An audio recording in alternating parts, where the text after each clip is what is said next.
How's it going, everyone? And welcome back to another edition of the Stupid Questions Podcast. My name is Seth. I'm your host. And today on the pod, we're going to be talking with Trevor Witt. He is the social media manager for USAT's Project Podium. If you remember, I had on Parker Spencer in the past couple of times talking about Project Podium. So make sure to check out Trevor's Instagram because he does all of the social media creation videos. They just did a recap video for the end of the year for all of things Project Podium with USA Triathlon. So make sure to go check that out. He's a great guy, younger guy who is fresh in the industry, is no stranger to triathlon by any means because he has a bit of a history in there as well. But yeah, we just talk about a number of different things from religion to photography to inner critic voices. Nothing too out of the ordinary, but always trying to go deep. So really appreciate Trevor taking the opportunity to be on the show and giving me that honor and pleasure. So make sure to check out the show notes again. If you're here, thank you so much. Appreciate it. Like, comment, subscribe on YouTube. If you're on Spotify or Apple Podcasts, leave a review, leave a comment, follow the show. 75% of you guys who listen to this regularly actually don't even subscribe. So please do that on any of the platforms. All right. Thank you so much for being here again. And without further ado, I want to introduce you to Trevor Witt. Excited to do this. Yeah, man. So where are you at right now? I'm in Tempe, Arizona. Nice. Out there with the Project Podium. Is that where everybody's placed at right now? I guess because it's kind of off season. Yeah. So we are here. Are we in? Have we started? Yeah, we're in. Okay. All right. Let's clap so we get that audio. Oh yeah, true. All right, 3, 2, 1. Cool. Yeah. I think that's close enough. Yeah. Okay. Yeah. So Project Podium is based here in Tempe, Arizona, from the months of January until June. Then we move to Park City, Utah for the summer, get some good altitude training. And and it's also not nearly as hot in Park City. And then we come back here after, finishing all of our races at the end of the year. We're really spread out around August till maybe November. November. Yeah, middle November. Yeah. Yeah, and then we come back here, and everyone just left either yesterday or today, and I'm headed home today as well. So Nice. Where's home for you? Oregon, Corvallis, Oregon. Yeah. Corvallis, Oregon. So how far? So I'm in Redding, California, Northern California. So Oregon's not too far away. Where are you at? If I was to try to drive there, you think is it pretty far? Redding is. It's like right south of Mount Shasta. Yeah. No, exactly. I've driven through I've driven through Redding dozens of times. Nice. Yeah, it's probably about 5-6 hours. Yeah. Cool. I'll have to hit you up if I come through that area. All right. Did you grow up in Oregon? I sure did. Yeah, I grew up in Oregon, and I used to do triathlons as well. Cool. So this is the way that I got into the sport, and the way that I have the job that I have is through Keller Norland. He's one of the guys on our team. We've been best friends our entire lives. And so we did swim team together, cross country, and then we also used to race triathlon, and went out to Xterra Worlds 4 years ago. Yeah. For fun after shooting some weddings, and I decided I didn't want to shoot any weddings anymore. And Nice. so I was really trying to find something else to shoot, and thankfully Parker Spencer, he saw my work, he thought it was cool, and I got brought on as an intern. That's and sick. so was an intern for 1 year, and so now this is the end of the 3rd year. Yeah, So cool. things are good. Yeah, man. So how old are you, Trevor, if you don't mind me asking? Yeah, I'm 23. 23. Sick. So 3 years ago, 20 years old, I assume you were in college? So out of high school, I went to Rocky Mountain School of Photography, which was a photography trade school. Yeah, that's awesome. And unfortunately, they shut down due to lack of people going, I guess. But it was an awesome school. Really liked it. It was a 9-month program, 6 days a week, very intensive. And funny enough, after I graduated, I didn't get a degree or anything like that. But after graduation, I started shooting weddings, and then started doing this. Yeah. What do you think is more important, getting the degree or having the skills? Having the skills for sure. I mean, in the photography and videography space, I've never heard of anybody ever asking for a degree. It doesn't Yeah. really, I mean, would you ask them as a musician for their degree? Probably Mm, not. Um, yeah, definitely not. Can you play being the anything? fact, yeah, I mean, it doesn't matter if like you know like all the technical specs, that's great, but like if you can't deliver a good product, then it doesn't matter. Yeah. Going back a little bit, you were mentioning triathlon being something you've been doing from a relatively young age. I guess I'm curious to know, why did you decide to step away from it from a more of an athletic perspective and move more toward where you are now? Um, Triathlon's hard. Yeah. It's a hard sport. And you know, I grew up swimming and doing cross country and track and stuff like that. And you know, I had a great time swimming. Cross country was never really my favorite thing. I've always had foot problems, so I felt like I was just constantly injured. Um, and so, oh, Can you hear me? I think I lost you. Let me see here. Let me do a little speed test on my end. technical difficulties. Uh-oh. I'm getting a tremendous amount of download because I'm hardwired in.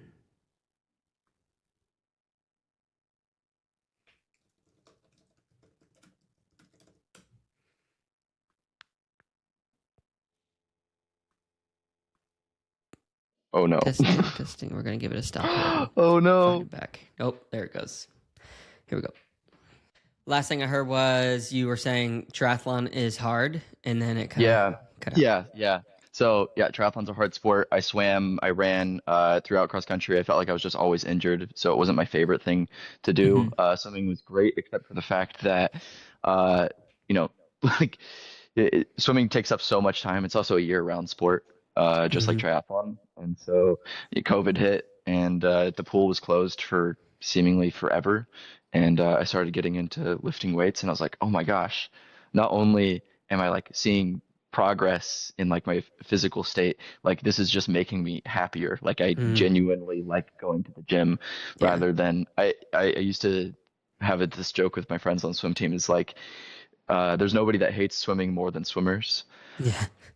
And you know, I think there's some truth and some There's a lot of false. truth. There's some truth to that for sure. I think that's kind of just the same for like any endurance sport. Mm, Um, but yeah, it was hard, and I was like, you know what? I don't really feel like I want to swim anymore. I don't really want to run. I'm not going to go to college for either of it. So, triathlon was always just something that I did with my family for fun. Like I would, you know, we would choose a destination and we would try to find a triathlon there, and then that's how we would plan our trip. So if we wanted to go to Tahoe, we would go to Tahoe when there was a triathlon around that area, or San Francisco. I did yeah. Alcatraz when I was 14, That's sick. so that was pretty cool. But it was Yeah. always just like it was just for fun. It was never to like be fast. Yeah. You mentioned family, so I'm assuming like mom, dad were big into triathlons and stuff. Did they do the Ironman stuff or? Yeah. So my dad did Ironman Canada or Ironman Whistler. Oh yeah. Um, Wow. I'm sure that and was so intense. yeah, so he was really stoked about that, and so you know he did the classic. You know he got his TT bike, and he you know really locked in for a year and was able to go and get that done. And then my mom has raced triathlons her whole life, and so it's just kind of just been like a family thing. Yeah. Yeah. Do you have siblings? I do. I have three brothers, and Oh, nice. so I'm glad that you actually brought that up because we would when we would go to these races, these destination races, it was specifically with my brother Lenny. And that's what we would do. That's where we would go, and we would be, you know, my parents, and then my brother and his family. But my three brothers are different father, and Okay. they're significantly older than I am. So Okay. I was a uncle when I was 3 years old. Oh, congratulations. Oh, thank you. That's awesome. So, because they're a bit older, what's your relationship like with them? Have they served as like mentors of yours? Do you look up to them a good bit, or would you say? Yeah. I mean, definitely my brother Lenny. He's been huge. He was a Marine and just a really solid person to look up to, very Yeah. successful kind of guy. And not only just him, but his kids as well. Like in my family, there's only, really two people that are similar to my age, and Yeah. it's his two kids. And so, um, yeah, that part of my family has been super influential. Yeah. And my other two brothers, I haven't been like the closest with, but we're going home for Thanksgiving, and Oh, let's everyone's gonna go. be there. So it's actually really exciting. We haven't had all three brothers, or I guess all of us together, and since I was 14, I think. Wow. Yeah. 10 years almost. Um, That's amazing. yeah. Are you nervous at all? No, no, I'm excited. Yeah. Uh, be the most amount of people we've ever had for Thanksgiving, for Okay. sure. Yeah. So yeah, But you said going back home. I assume this is all happening in Oregon. yeah, yeah. So at my Nice. parents' house, and we'll have like, I think we're gonna have like close to 20 people. Yeah. Wow. And so a That lot. is gonna be big. Yeah, for sure.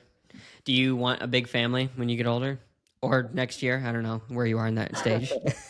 Uh, no, no, I don't know about a big family. I think family is super important, and I wish that my personal family was a little bit more connected because I feel like it's just so much fun when you have a lot of family Mm, to be with and be a part of and go to social events. But I don't know, growing up, like I never like had much family around me. Like it was my hmm. parents, and then I guess like my one of my grandparents lived about Yeah. 3 hours away, but then everyone else was like in Texas and California, so it was Yeah. like nobody close. But to answer your question, I don't know, a couple kiddos, but Yeah. nothing crazy. Yeah. I want like 10 of them or something like that. Yeah. Yeah, it's interesting you say that about, having a smaller family and not having the big family feel growing up. I was very similar, but I got lucky and married my wife who has, I think between all of them, there's I want to say 10 cousins, all from, they're all first cousins. So getting to go for Thanksgiving or Christmas, especially for the first few years when everybody's still in college and whatnot, because I'm graduated college now, obviously it was really cool. So we'll see. I don't know if I want a big family, not, or either, or not. I don't know if I want a big family or not yet either, but we got one on the way. So I'll let you know. And then maybe you can draw some All inspiration from right, that. congratulations, man. Thanks. I appreciate it.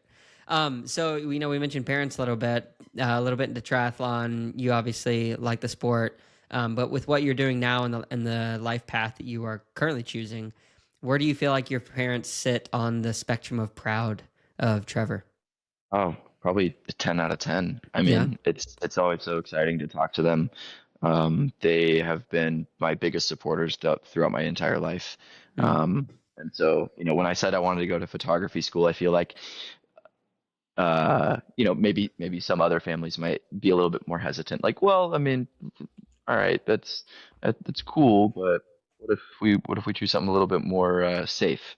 yeah. And they didn't ask me that one time. They said, "This is what you really want to do. We're gonna make it happen." And when I was an intern for this team for that entire year, they helped me. Yeah. They I mean, I couldn't. I worked as much as I could outside of the work that I was already doing. But I mean, they've always been my biggest supporters. They have never doubted me, and I Mm, wouldn't be where I am today without them. So they are by far my biggest heroes in my life, and yeah. can't think of enough. That's phenomenal. That's so cool to hear. Heartwarming, even. What do your parents do? Well, they own a tax and legal practice. Okay. That'll Um, that'll be more useful the older you get. I can tell you that. oh yeah, it already has been pretty useful. That's awesome. First couple of years of doing taxes and everything, it has been a major help. Um, so yeah, they own a tax and legal practice. Uh, my dad is also he's not a defense lawyer. He's a type of lawyer. I'm not totally sure, but Yeah. their main practice is tax and legal. Yeah. Um, and that's 100% what my mom does. But my dad, he's kind of just a general entrepreneur of everything. Mm, I can't think of a subject matter that he hasn't gotten into and have just tried to build something off of it. He had this we he invented this board game called Pajaggle. And when I was in middle school, we traveled across the country going to game shows, debuting this board game, oh, and that's it awesome. won Game of the Year in 2016. Let's And go. so He's a hustler. Yeah, not bad. I think it sold like 50,000 units, 60,000 units, something like that. Wow. And so that was, that was fun. That was an interesting time in our life. And then right now he's working on writing a children's book, and he's getting really into music, surprisingly. My mom plays piano, and I used to play piano and played trumpet. And then my dad just seemingly like he was like, "Oh, I've been writing songs my whole life." And I'm like, "What are you talking about?" I was like, "I've told you this. You haven't. No, no, you haven't." So he's getting really into music, and he's Wow. writing a play right now. And so he's he just he sourced some band members and a singer, a vocalist, and rented out some studio time and putting together an album, putting together a screenplay, not a screenplay, like just like a play, like a I guess Yeah. like a play or something like that. But it's uh it's about the forgive me if I'm wrong. Sorry, Dad, if you're watching this, but I could be totally wrong. It's about when Jesus came out of the tomb, and it's from the guard's perspective. Mm. So Yeah. for when Jesus rose, and then it's just kind of it's telling the story of the death and resurrection of Christ. But from the perspective of a guard who was guarding his tomb. Yes, I think so. Yeah. I could be wrong, but I'm Yeah. pretty sure that's what it is. Yeah. Yeah. So he likes it. That's some heavy source material. A few questions there. First question: do you think you're more like your mom or your dad? Definitely more like my dad. Yeah. 100%. Yeah. So entrepreneurial, risk taker, get out, make it Yeah. happen. Yeah. Yeah. And yeah, we look pretty dang similar as well. Yeah, So that's awesome. yeah, we share so many tendencies, and Yeah. it's actually kind of funny. When I was younger, I used to I don't want to say get mad, but I wanted to be my own person, and so when people would say like, "Oh, you look exactly like your dad," I'm like, Don't tell me "Dude, that. don't tell me I'm my own person. Like, come on, man. Mm-hmm. I look like me." Yeah. And the older that I've gotten, I've realized how much that's a compliment. Mm. Um, because my father is very successful. He's an amazing businessman, great husband, uh, all around a fantastic guy. And so, being compared to him is, it's an honor. That's awesome. What role does I'm wondering because you mentioned from the perspective of this play that he's writing, what role has or does God play in your life? Yeah, so I was born and raised Christian. I got confirmed into the Presbyterian Church when I was in middle school, I think. Okay. So I used to go. I mean, my family and I were never like we wouldn't go to church like super consistently, like Mm-hmm. maybe a couple times a month. And then obviously on Easter, Christmas, Yep. The you big know, ones. the big ones. So I would say that I'm definitely a believer, but I don't know if I haven't been to church in months. Yeah. So Outside of church, do you feel like do you pray or does it play a role in like how you I don't know think about your future or the steps that you take or any of that stuff? I pray every single time I get on an airplane. That's for sure. I'm not Yeah. scared of flying, Yeah. but I do uh I do pray. So when you're walking through like that boarding bridge, Mm-hmm. you're going through the door, I put my hand on the outside of the aircraft, and then and that's where I start my prayer, and then I You kind of sound just like like do a it in my head. you sound like a pilot, man. That's like sounds like something that a fighter pilot would do before he's about to drop in. Yeah, yeah. And so, I just kind of like I walk in, I'm like, "Hey man, thank you God for like putting me in the position that I'm in." Mm. And pray for, the pilot, everyone on board. Hopefully we have a, nice flight to wherever we're going. And Yeah. so yeah, that's when I pray the most, and I've been on 70 flights this year, so Wow. I, I guess I pray relatively often in that sense. Yeah. Hmm. So let me ask you this question from it's a pretty deep one. Third Mm. perspective. According to you, who is Trevor? It's funny enough, I knew you were going to ask this question. Good. I talked to a couple other people about this, and they're like, "You better be ready for this question in Yeah. particular." I think. Oh, you know what? Maybe I should have actually thought about it before. I kind of like it's like, oh, that is a It's all question. good. But Off the man, cuff. Take as long as you yeah, want to think about it too. who am I? Who am I? Um, I'd like to say I'm a dreamer. I'm a dreamer. I'm a dancer. I don't actually like to dance, but I think being a dancer in like the theoretical sense is like I like to live life freely. And so, what my favorite quote of all time is to see the world, things dangerous to see behind walls, what is it called? I have it tattooed on my leg right here. Pull it up. Um, to see the world, things dangerous to see behind walls, draw closer, to to find each other, and to feel. That is the purpose of To life. feel. Mm, Yeah. And so, um, I don't. I don't think if I'm talking in the third perspective, I don't think Trevor regrets anything. yeah, Um, I've definitely made mistakes. I've sure. definitely done things where I look back and I'm like, man, I really wish I didn't do that. But uh, you know, if I didn't do that, maybe I wouldn't be in the place that I am today. And I love Mm, where I'm at today. And so I can't think about the past and want to change the past because if I did, then I might not be here. mm. And so I'd say I'm a person that does his best to not try to take things for granted and to, smell the roses. Yeah. Mm. So with the type of life that you're currently find yourself in, 70 flights a year, life is moving by at a tremendous rate. And with Yeah. that comes the ability to, I don't want to say calloused, but become less in tune with maybe your emotions and others with like the lower energy potentially. I'm just making assumptions here. But the work you do like takes a lot of energy and focus and whatnot. So I'm curious, do you ever find yourself in a place where you're realizing it's becoming a little more difficult to feel?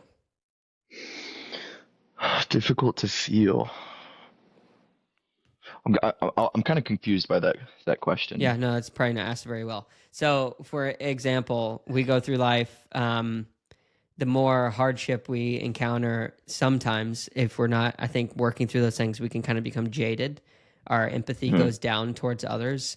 So, with the life that you're living that's requiring a lot of energy, do you ever find, or have you found at all, that it's been difficult to feel certain things, like enjoy the little moments, like the thing, oh, I'm in a different country today, oh, this is a beautiful place, that water is amazing, whatever, or this cool moment you have Yeah, with people or something like that. yeah, totally. Yeah. And so, like I said when I was describing who I am, um, I said that I like to, smell the roses. And so I'm sure that I have definitely taken things for granted and I have had less emotion towards those things, but I really try to, stop myself and really enjoy the little moments. So even though I've been on, 70 flights this year, when I'm on the last flight that I was on, I was just flying from Los Angeles to Phoenix, very short flight, but I looked out the window the entire time, and just listened to like chill music, looked out the window the whole time, and I was just like, man, it's so incredible that you know, not only I have the job that I have, but like I'm in the air. Like that's crazy. That's crazy. I'm super high up in the sky. And Hmm. you might think it's like, oh yeah, planes have been around for so long, but like it is truly it's an amazing feat. And so whether I have become a little bit more callous to the craziness of traveling, I think when I go into an airport, I'm pretty emotionless when it comes to like, oh, people think like, oh, we're gonna miss our flight. I have never thought that. Like, I walked through the airport 5 minutes until boarding. Boarding started. 5 minutes till door close. Yeah. Mind, yeah, I mean, I'll get there. It's Hmm. totally, totally unfazed by any kind of airport things. Yeah. That's a beautiful thing to be able to, like you're saying, have the the discipline to look out the window for that long, even though it's probably what, like a 35-45 minute flight. I don't know how long it is, Well, but it's like an hour and a half. okay, so even more so, an hour and a half, that takes a lot of I guess, yeah, it's just really is discipline. I don't know that many people who can do one thing for that long, like especially in the generation that we live. Do you find that to be a true statement or a false statement? 100% true. And I find that with myself is that Mm, I've definitely noticed that I find it harder and harder. I love watching YouTube. I probably watch YouTube more than I watch anything else. Same. And so, I like watching video docs. And so, but then I find myself like going on my phone during a 20-minute video. I'm like, dude, like you clicked on this video, you wanted to watch this video on purpose. And so, like, why can't you lock in, focus on that one thing? Yeah. So I totally agree. I mean, short form content is it's a drug, easily, definitely a drug, and it's very addictive. Hmm. Yeah. So while I do think it's a problem, I'm definitely conscious of it, and I try to not go on my phone, even though, if I'm getting up off the couch to go to the refrigerator to get something, it's like, well, I have to bring my phone. I've got to scroll while I'm walking 10 feet over here. Hmm. Yeah. So. Yeah, it's interesting. One thing I'll just share with you because I think it's also really stupid, but it is what I've gotten to a habit of doing, and I'm trying to get out of it. But it's like even taking my phone and if I have a YouTube video going, like something usually educational, really interesting. I'll even like have that thing in in the bathroom when I'm going to take a shower. It's like I need to just learn how to Oh have yeah. some quiet space and moments more often than Mhm. not because that thing is like every second of the day, like in our face, tracking what we're Yeah. saying, watching what we're doing. Oh yeah. Oh yeah. Yeah, Totally. it's crazy. Yeah. Yeah, I would love to see my podcast analytics. Unfortunately, the podcast Apple app doesn't give you analytics like Spotify does. But I listen to podcasts all day long. Yeah, Like podcasts, scroll Instagram, watch YouTube, edit, YouTube, Instagram, podcast, edit, and then it's a I life don't you know, live. it's just screen all the time Yeah. or audio all the time. Hmm. Yeah. So changing gears a little bit. When is the last time you cried? Uh, I will cry. Pretty easily, not at sad things, but at happy things. Like, man, like one of the things that gets me the most emotional is watching someone like at the Olympics, right? And they have a really powerful story, and against all odds, they were able to overcome it, and they took home gold, right? They won. And so, and to see them accomplish their lifelong goal, and like the people around them that get to experience it with them, that is, I'll definitely cry over that. Yeah. So, but to answer your question, I'm sorry. I guess I didn't really answer that question last time. I don't know, probably a couple nights ago, watching some on Instagram. There's like Yeah. I don't know, father coming home from war or something like that. Yeah. Mm. So you're pretty in Yeah. touch. Would you say you're pretty in touch with your emotions? Like you're a pretty emotional guy? Think more with your heart than your head? Uh, I think I have I'd like to think that I have a pretty strong connection between both. Um, I, I would like to think that I'm pretty good at recognizing an emotional decision and thinking logically about that emotional decision and deciding whether or not it makes sense for both parties, the heart and the mind. Hmm. Um, and so I try not to, I mean, everyone's irrational at times. Everyone says stuff or do stuff and has feelings that they logically shouldn't have, Yeah. but heart speaks volumes. So I try my best to have a good cohesive relationship between the two thought centers. Yeah. Hmm. Good answer. So with this past year, it sounds like it's safe to assume like you really enjoy what you're doing. You are incredibly thankful for what you are doing. But what I'm wondering is even through that, the responsibilities that you found yourself taking a hold of and the things you have to deliver, has it ever become a source of like intense stress for you to be able to make sure that you do your job and do it well? Yeah. Oh yeah, totally. Yeah, I mean like but I think stress is important. Stress forces you to accomplish what you need to do. Deadlines aren't necessarily a bad thing. Stress isn't necessarily a bad thing, or having anxiety isn't necessarily a bad thing. I think it's how you control it and how you're able Mm, to move on from, those periods of frantic energy. So like by far, like the past month, I've been the most busy that I have all year. I've, I mean, I just completed the Project Podium recap video for 2025. It's a 44-minute documentary. let's go. Um, I was up editing at 5 a.m., going to bed at 1 a.m., editing all the time and still having to, shoot other stuff for sponsors. And we just had a swim camp in Los Angeles for the national team. Um, and so super, super stressful time. But just because it's stressful doesn't mean that I don't like it, because I get to look back at it and be like, yeah, I did that. And, I know that I can do that. And so I got my one friend from back home, my buddy Ian, and I call him, I unload, I talk as fast as I can, I scream at the phone, and then I'm done. And then I'm good. I'm relaxed. I reset. So sometimes you just gotta, you know, vent to somebody that cares about you, and he says, "Damn, homie, that sucks. Good luck." So, but it's what I need. It's perfect. And so Yeah. I like the stress. The stress is good. Yeah. How long could you do this job, you think? Um, Hopefully your employer is not listening. I mean, I love this job. I Yeah. really do. And so right now, I mean, I don't want it to end anytime soon. Sure. I'm loving what I do. I love traveling and everything. I just want to be better. Yeah. That's my main thing. Is like I want to make our team look the most professional, the fastest, the best. I want everyone to look at us and ogle in amazement of not how great we are. I don't want to like sound like a king or something like that. Yeah. But I just want the absolute best for our team, and I want to make sure that I knew and I know that I'm giving it my absolute all every single day. And so I don't see an end anytime soon.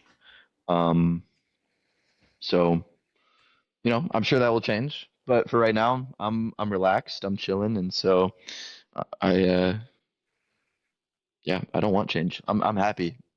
Yeah. When you started this journey, I'd like to hear, I guess, a little bit of like, because you said, Parker reached out to you or saw your stuff and he's like, hey, here's what I'm thinking.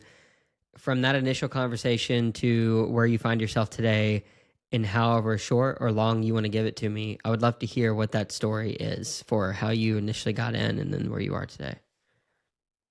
All right. Cool. So I went to Xterra Worlds. So Keller called me and he said, "Hey man, I'm going to Xterra Worlds in the Dolomites in Italy." I was driving from Montana back to Oregon to shoot a wedding, and he was like, "Do you want to come?" And I was like, "Dude, yeah, I've never left the U.S. I want to come so badly. I don't want anything else than to travel the world with my best friend. That would be so unbelievably cool." And I Yeah. never thought that it would ever come to anything. And so, traveling to Italy with him was like such a culture shock. I was like, "Oh my gosh, this is the best place I've ever been in my entire life. Like, Mm. I would move here." And I've been there a couple of times. I don't want to move there anymore, but still really cool. The glasses Still fell off. still really, really cool. And so, when I went there for the first time, um, I was just having fun. I brought my camera and I got some drone shots of him and some photos, and I made some videos. And I look back on them now, I'm like, man, those are terrible. But uh, Keller told me that Parker really liked what I was doing. And I was like, well, that's cool. That maybe a new client, potential new client. Yeah. And so when I heard about the idea of me joining the team, it was like, what are you talking about? No way. This is a dream come true. I was driving to back to Montana for photo school, and I'm with my dad driving through the snow, and I'm like, we're talking about my future, and he's like, if there's one thing you could do, dream job. And I was like, to travel the world with my camera, get paid for it. Yeah, easily. I mean, how does that not sound awesome? Yeah. And he's like, yeah. And I would like to have $1 billion and live on Mars.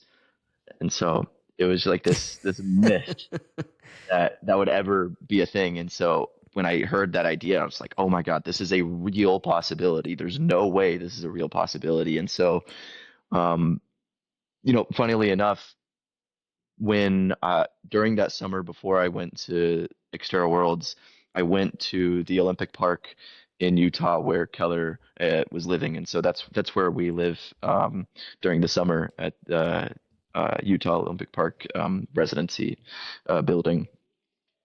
I remember going in, and I was just like, how did you manage to get the life that you have? You live here.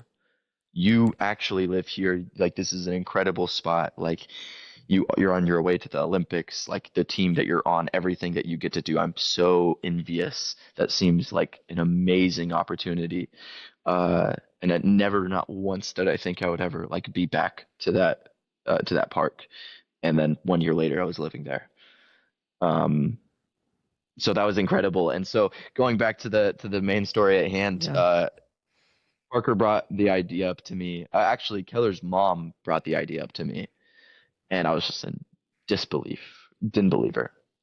Um, Went home from Italy, and Parker contacts me and sets up a meeting. And I remember I was in my living room, and I was ecstatic. I mean, hands were sweating, heart rate was 1,000, and I'm talking to Parker, and like I'm like, oh my gosh. This might And he had happen. talked. He talked about me coming out just for like 2 weeks as like a trial period to see like if it would work. But then he eventually decided he's like, you know what? Never mind. We're not going to do a trial period. You're just going to come. You're just going to move out here in January, and hopefully it works. Um, and so lo and behold, I drove out there in January with Keller, and I moved into the apartment that I'm in right now.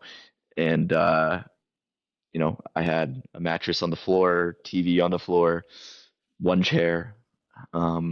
Very first apartment Yeah, vibes, and that's the way.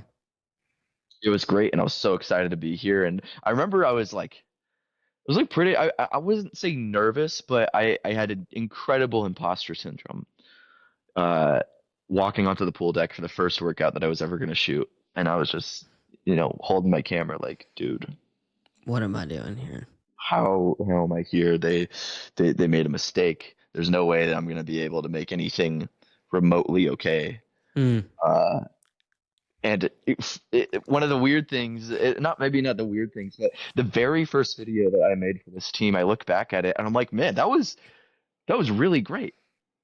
The 100 videos I made after that first one, I look back and I'm like, those ones all sucked. So clearly, the first one, I don't know, I knew something from the future, and then I lost it all after that first video. Um, but I think that first video that I made, it really instilled the confidence that I needed to keep on pushing forward and uh, you know, put the trust of the team in my hands. And so that first year it was awesome. It was truly incredible. And I feel like I fit in really fast, and the team it was like home. And so Parker and I meshed really really well together. And yeah, yeah. And so after those 9 months of being on the team, um, our sponsors were happy, our donors were happy, the athletes were happy, Parker was happy, I was happy, and we had it in the budget to add me to the team as a full-time employee, and so I was no longer a intern. And so I got my first paycheck at the end of those 9 months, How, and how'd that feel? it was incredible. I mean, I was like, it was such a feeling of like success. Maybe not like success, but like I felt like I was reading the epilogue to a fantastic book, Mm. and I just got to chapter one. That's phenomenal, dude. Well, I should say congratulations because that's not easy work what you're talking about doing. I mean, there's obviously a skill involved and it's an artistic thing on top of getting the story and then, having your vision and putting it out there. How good do you think that you've gotten so far at looking at a situation, kind of knowing, okay, this is the general story arc or the thing I want to tell, and then you have maybe even in your mind like how you want the video to be cut and edited and then bringing that into reality? Was that more difficult before? Is it easier now? Oh, it's yeah, far easier now. But I mean, with that being said, I don't know if you can ever perfect being an artist. Uh, that's Wouldn't be one if you could, I guess. yeah, and so while I think I'm definitely better than I was before, I still look at the content that I make, and I guess I feel like not necessarily disappointed in myself every day, but it's like a feeling of like, man, I want to be better so badly, and I'm not. And the better that you get, the more that feeling is it comes to light. And so I'll make something and pat myself on the back. I'm like, man, I made that. That's amazing. That's so great. One day later, I'm like, well, it's fine. It could be better, but how is it going to get better? And so it's a constant wrestling of internal emotions of wanting to be better and just there's a lot of delayed gratification in progress. How do I want to say this? There's a lot of delayed gratification in feeling successful about the art that you create. Hmm.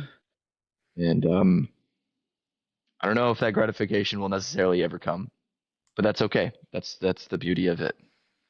How do you get that gratification in your eyes? Is it someone telling you like this is amazing, or you looking at your work and being like that's amazing? Yeah. So I was actually talking to my dad recently about this. Uh, and he's making all of this music, right? And you know it's he likes it, but he's like, man, like it just doesn't seem like when I send it out to the family, they don't really seem to like care, or Hmm. like my friends say it's good, but like I don't know, it just doesn't. It's whatever, like I don't know. And I was like, you gotta stop caring about what everyone else thinks. And I know it's not necessarily cliche, but it's definitely a worn term. Hmm. Um, so I think when you're an artist, you make things for yourself. Obviously, you make stuff for the clients because you got to get paid. But at the end of the day, like you're doing this for you. Hmm. Um, and so I don't know where that gratification exactly comes from, but it comes and goes. I'd say it comes in waves. Um, and I think that's perfectly okay. You can feel gratified and you can feel hungry at the same time. Um, so I don't, like I said, I don't think it'll ever be a constant feeling, and I don't want it to be. Hmm. Taking photos is so fascinating to me because I think everyone does it for different reasons or has their own unique reason or thing that they're trying to capture. Because there's those people who take photos because they want it to look cool or whatever, and it's like an Instagram thing. But there's those who take photos and then they have a real story behind it. And so, like, being able to tell the story, take a photo in such a way, even a video, in such a way where it kind of tells its own story, I feel like is a harder thing to do. Sometimes it can be as subtle as the angle you choose or the lighting you choose and Yeah. whatnot. But as Yeah. you find yourself like continually, because you've studied this, you know way more about this. So I'm curious, just what is the overwhelming story that you want to come away with the work you do? I know you talked about Project Podium being like you want everybody to be like oogle and ogle, like we are the best, the coolest, the greatest ever. But is that like the sole purpose, or is there anything else in there too? Um. I mean, I'm not an athlete, but I want to win. Yeah, You know, I want to be a part of the team that goes to the Olympics and wins the gold, yeah. and I want to be able to tell that story. Hmm. Right on, dude. That's I don't think you can. I think that's what it takes to have everybody around a team to have that mindset, even if you're not the athlete. Because if you don't, I don't think it works as well. So they're super fortunate to have that. Do you feel like that is also true of everyone else on the team, like aside from just the athletes? Oh, totally. Yeah. I mean, when Yeah. you have, yeah, I mean, that's such a big part of team cohesion that, if we go to a race and we do terrible and you just don't care about it, like, are you really on the team? And, Mm. or if we go to a race and we absolutely crush it and you are not ecstatic, like, then why are you here? You gotta I mean, I feel like if you want to, I give 100% everything I have to this team and to the guys that are on this team. And so when we lose, like I'm crushed. I'm genuinely upset that we didn't perform the way that I know we can. And exactly vice versa. When we win, I am over the moon. Yeah. And so I think if you want to be a part of the team and you want to be able to tell the story of winning at the highest degree, I think you gotta be 100% into it. Yeah. What are your chances of success, you think, if you guys get in there and making that happen, getting the gold? There's not a doubt in my mind that we'll have somebody from this team win gold. Yeah. Mm. That's a lot of confidence, man. I like it. Yeah. I don't think that it's I I don't know who I would be if I didn't believe that. I Mm. mean, if I I don't think there's any reason to doubt that. And you can say like, oh, maybe you're being a little bit too proud or um too like overconfident or something like that. But why should I not be? You know, I want them to win and I believe in them. And I mean, if I doubt them, then I don't know. I feel Yeah. like there's something there's a bigger thing happening within me maybe that like I don't fully believe in them. So Mm. no, I believe in them and I want it so badly. And sometimes I feel like I want it more than they do. And so I'm getting a little bit of that energy, but that, I mean, that's not a bad thing. That's a rare thing to have somebody take, who Jocko Willink is. I would imagine Navy SEAL. He has this book. I think it's Jocko that has this book about extreme ownership. So it's this whole concept of you take extreme ownership of everything, the wins and the losses, whether or not it was your direct hand that affected it or not. And so having people on the team that can do that, like that's an invaluable skill that you can't really. I guess you can teach someone that, but they're not necessarily born with it, and it takes experience and hard work over time. Which it sounds like you got a lot of that from your dad. I would say your mom too, but especially your dad in the way that he conducts himself, like sitting you down talking about your future in the car. Like not many sons I think have those conversations with their dads, so like that's super cool. But it looks like that's one of the things that kind of pushed you in this direction of extreme ownership. mhm. Yeah. Yeah, yeah. And so, I think not only has my dad taught me to work hard, but I mean my mom has definitely played a equally impressive and meaningful role in my life. And, just like my dad, I wouldn't be where I am without her. Yeah. Uh, she has, I think I related a lot more to her when I was maybe more my juvenile years. But my dad is much more like focused on the ball. He's got his eye on the ball. And my mom, she smells the roses. And so my entire viewpoint on life of enjoying the little moments is 100% from my mom. She grew up in a small town in California, in Bishop, California, and she used to ride her horse to school. Um, and so, and she was a wild heart, and I wouldn't be in triathlon if it wasn't for her.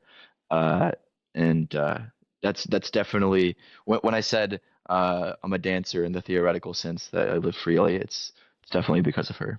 Hmm. So it's an equal bond of uh, good work ethic and being creative and smelling the roses and enjoying the fruits of life.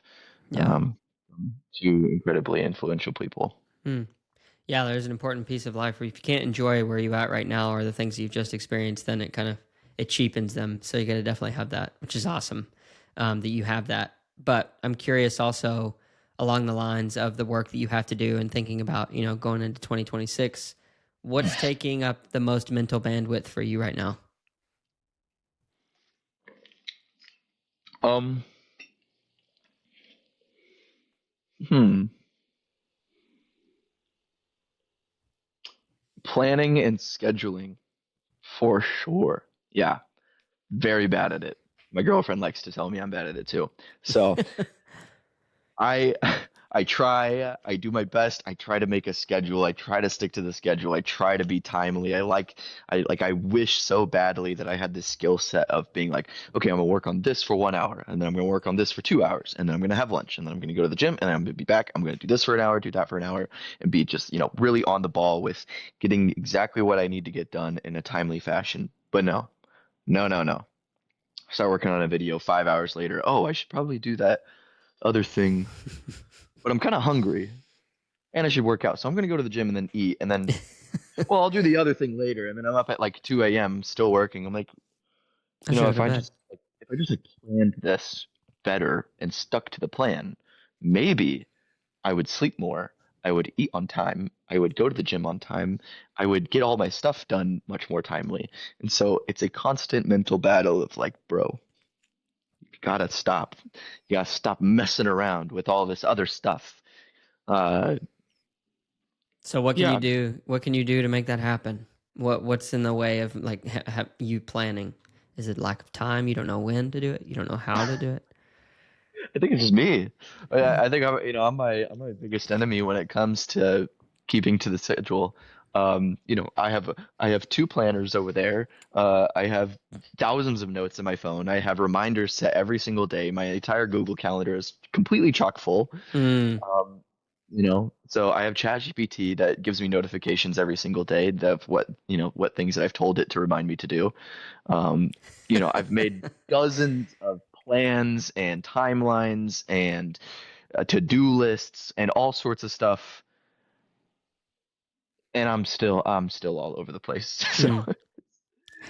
I don't know where the answer is, but Maybe you need to hire an assistant, huh? oh, I don't know. Maybe somebody to just stand behind me and smack me upside the head when I'm screwing around. Yeah. How are you sleeping? Uh, with my eyes closed. Sorry. Um, What is the quality of it's your sleep? I don't know. I don't wear my Apple Watch when I sleep, so I can't tell you. When you go to Probably bed, not is your great. mind is Probably, your mind probably. going or Oh yeah. Oh yeah. I'm terrible. I mean, I'm watching YouTube until I fall asleep. I got my phone right there, and so what's actually really great is that when I stay at my girlfriend's house, she doesn't let me do that, and so because we have to talk about gonna put a ring on whatever. it? No, no, no, no. I'm 23. I'm not looking for marriage anytime soon. Um, but she's great, very impressive person, and so, Mm-hmm. but she, you know, we like to talk a lot, especially like when we eat, we have to talk, and so like personally, like lunchtime.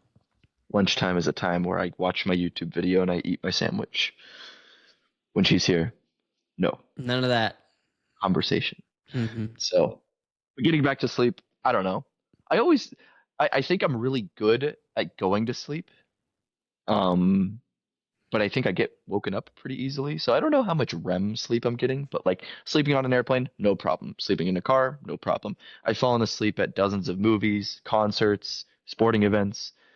So it doesn't really seem to matter like where it is, but like maybe the quality of sleep is not the greatest. I Mm-hmm. don't know. How are you sleeping? Lately it's been okay. I would say I get plenty of like sleep, but in terms of like the quality of sleep, I've always struggled to get the deep sleep. And I think I'm a light sleeper, but I'm pretty convinced that it has to do with what's going on in my conscious, subconscious of just kind of processing through things. I consider myself an entrepreneur.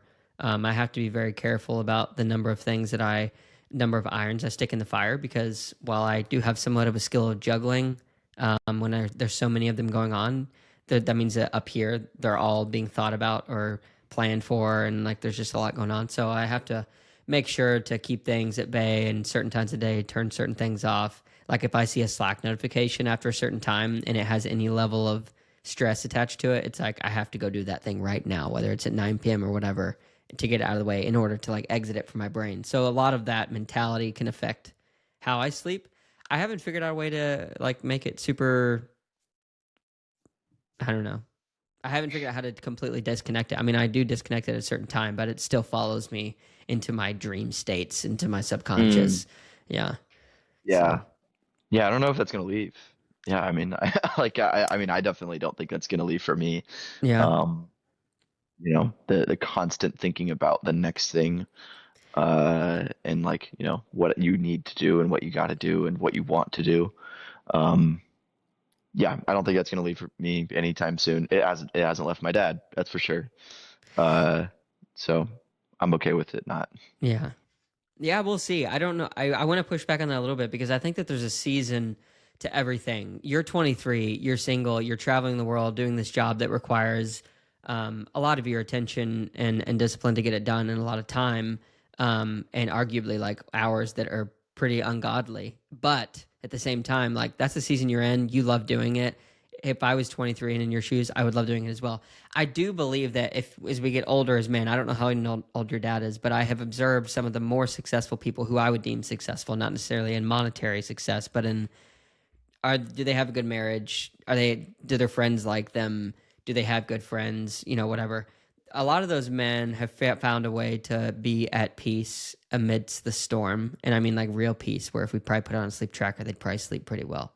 So I don't know exactly what that looks like. I don't have the answers, but Mm, if you ever figure it out, I expect you to tell me so mm, I can figure mm. it out. Okay. Okay. Okay. I see what you mean. I see what you Yeah, mean there. yeah, Yeah. Okay. I can agree with that. yeah. Um, so you're talking about planning, getting ready for 2026. There's a lot coming down the pike. 2028 is going to be here in 2 years. I mean, it's like not very far away. What is something that you want to see growth in yourself for this next year? Hmm. Growth in myself. Growth in myself. So I'm assuming that probably cannot be like I don't know, growing our Instagram followers like another couple thousand or I'm tens of sure that's thousands going or to happen whatever. no matter what, bud. So I mean, if you want to use Um, that one, cop out, sure. growth in myself. Yeah, I don't know. Yeah, getting better at planning. Yeah. Um, I feel like I was a lot better at like reaching out to the people that I used to be closer with. Mm, Old friends, reaching out to my grandparents more often, reaching out to my family members more often, mm, seeing what they're up to. Um, replying to their texts instead of just leaving them unread. Not a good thing to do. yeah. Not a good trait. Um, yeah, so I'd say, yeah, getting better at time management. Yeah. I don't know how I'm going to do that, but yeah, I want to do that so bad. For for a guy who struggles with making a plan, coming up with a plan of how to execute Yeah, planning. yeah, yeah. Which, Is- being the fact that being a planner is not my strong suit, it really makes me have trouble with directing. So mhm. like if I need to like shoot a video that has like structure, right? That has like a direction that it has to go into, especially like an ad. Man, that is so hard. I feel like if I'm shooting a race, super easy, no stress, none. Very good at I feel like I'm very good at it, and I feel like I uh, know exactly what to do. But when it comes to coming up with a shot list and coming up with a storyboard and coming up with, how's it going to look? How's it going to feel? And I feel like I come up with the idea and I see it in my mind, but putting it into a physical representation Mhm. is something, it's hard, man. That's super hard. Hmm. And so, yeah, I wish I was better at that. Do Maybe, you think I was gonna ask you, do you think it's hard because it's just not your personality, and you're not necessarily as much of the visionary as you are the executor, or do you think that that's false? oh, that's a good question. Hmm. I think I think there's some disconnect between the two. Uh, I haven't figured out how to put them together entirely. Like, I feel like I'm pretty good at coming up with the idea and selling the idea, but then, like I said, putting that idea to to Hmm. paper to print. There's a disconnect between the initial creation and the physical creation Of the thing. of whatever it is I'm making. So, So, so which makes you more excited, this or this? The first is I'm yeah. coming to you and I'm saying, "Hey, Trevor, we're gonna do this video with John Reed and Ryan Bolton, and Hmm. we're going to highlight, whatever aspect of the relationship and something they're working on. Here's your shot list. Here's the storyboards. Let's look at it for 45 minutes, however long you need, and then you go and do it." Or is that sound more attractive than, "Hey, I want you to like showcase Ryan and John doing this thing. I don't really know how, but yeah, make a video out of it." Like, which one are you more excited to go towards? Uh, yeah, I like the first one to a degree. I think it's really important to have structure when you're a client. Um, you know, giving just total reins to the artist can lead to problems, I think, in the sense that it's like, okay, I don't know what I want. So I'm just going to give you the reins, and hopefully you'll make what I want. Not trust. I mean, just doesn't really make a lot of sense because there's such a large chance that you make it, and it just isn't what they had in mind. But the problem is they didn't tell you what they had in mind. So to a degree, having structure, but definitely not complete free reign. Yeah, at least for me. Yeah. Good answer. I like the hypotheticals. I'm trying to get to understand you. What are some of the like biggest inner critic voices that you have, you think? Hmm. Yeah. I'd say the biggest one is, it's the same like two sentences, or not two sentences, but like two phrases. It's what are you doing? Try harder. Uh, and yeah, I'd say those are by far the most critical things that I think of myself often. Um, you know, or why are you not better? Like you know how to do this. You've done it before. Why are you not the person that you think you are? Hmm. Um, yeah. If I may pry on those, Yeah, go ahead. where do those come from? Now, who told you those things when you were younger? Where do you think you felt that? Um, I think it honestly comes from myself. I think I grew up in a really great family that often gave me praise. Like you are good. You like the things that you do are fantastic. This is the best I've ever seen, Mm-hmm. and I see it in the triathlon circuit like relatively often. It's amazing to get compliments saying like this video is amazing. You're the best videographer I've ever met, and so that's fantastic. I really enjoy those compliments, but it's somebody's got to keep you in check, and so it's definitely I think almost all of it stems from being put on a pedestal, like being told that I'm so great. Mm. I gotta tell myself I'm not. um and so also Instagram does that a really good job of Mm. that. I think it does for everyone in any kind of creator space. You go on Instagram and you just see people that are better than you in seemingly every single way. And like you scroll Instagram and you're like, dude, I can't do that. I don't know how to do that. I can't make that. Like, why can't I make that? I don't know how I can't make that. I have the gear to do it, but I still can't do it. What am I doing that is not what am I doing that's different from them? Why am I doing it different from them? And so it's a thing where you it's an app to look for inspiration, but so much of the time instead of finding inspiration, you find doubt in yourself. Mm. Um, so it's kind of a frustrating situation for sure. That is frustrating. Yeah, but yeah, just striving for greatness, Yeah. just want to be better. Yeah. When someone comes up to you and they say, "Hey, I really appreciate like how you did this video or whatever," maybe it's the recap video. Hey, I really like how you Mhm. laid that out. And they say that was a really good job. Do you believe them? Uh, yeah, yeah. I mean, yes, I do, but there's always going to be the voice in my head saying like they're only saying that because they don't know what's better. Like you know what's better, but they don't.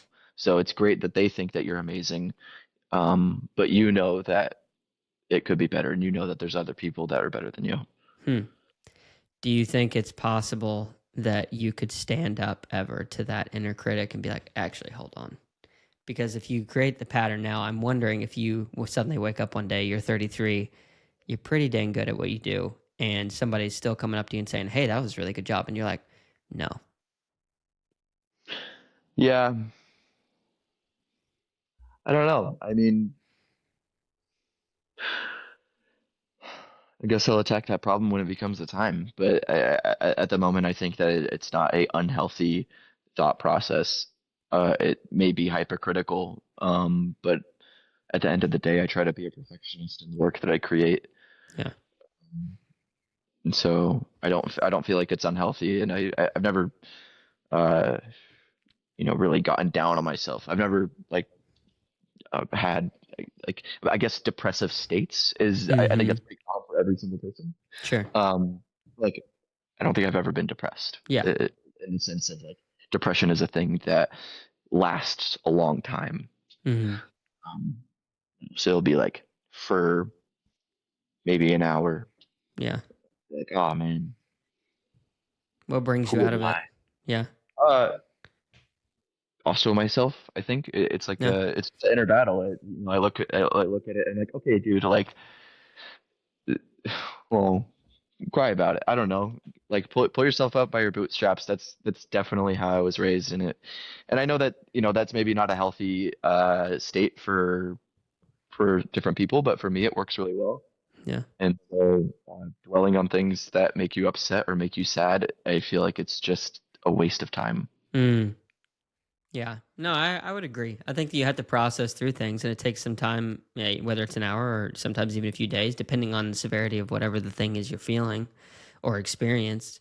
But yeah, dwelling, I think the greatest form of selfishness, actually, this is going to be an unpopular opinion, but I think the greatest form of selfishness is actually depression because by very definition, it's like, it's kind of this self woe uh, vision that you just constantly have over and over again. And I say that I had a father who was very depressed, took his life when I was 16 from that.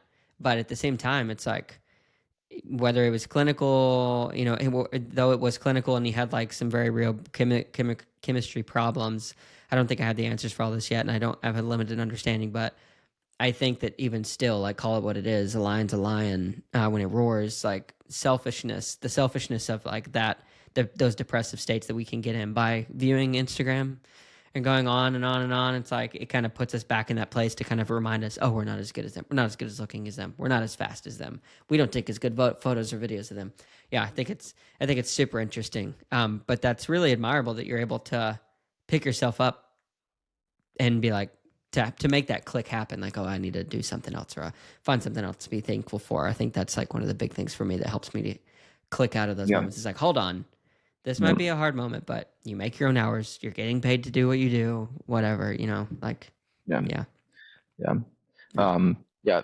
To continuing on that point, when you asked originally, like, how big of a role does Christ play in your life? And I think that in the sense of forgiveness, Mm, uh, that is a driving factor in my life. Easily, the top three things that like motivates me is forgiveness. mm, Um, having the forgiveness of yourself, having the forgiveness of others, and you know, if someone makes a mistake, I think it's important to recognize, that whatever they did was maybe not the correct thing to do or whatever it is, but also having the humility to realize that, everyone deserves forgiveness. mm. So, Everyone. Yeah. What's the yeah. hardest thing you ever had to forgive? Oh man, dude. Uh, I don't know.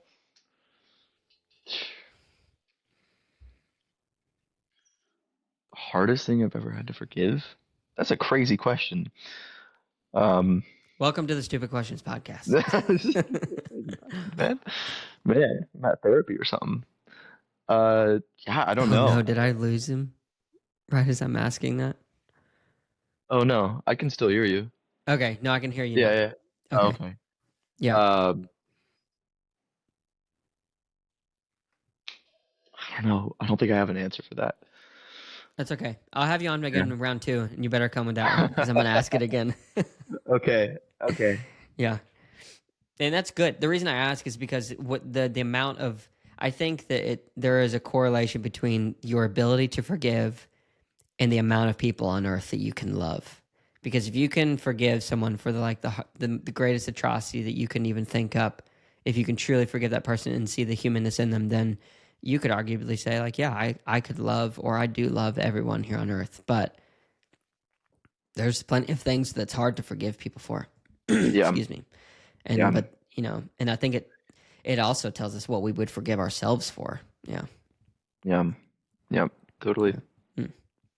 Well, Trevor, I really appreciate you taking the time. Let me ask all these questions of you. I will say, just because I enjoyed it when people said this kind of thing to me when I was a little bit younger, in 21, 22, 23. You are much wiser than I was at 23. So I'm very excited for your future. You're doing some pretty awesome stuff. Oh, thanks. Yeah, man.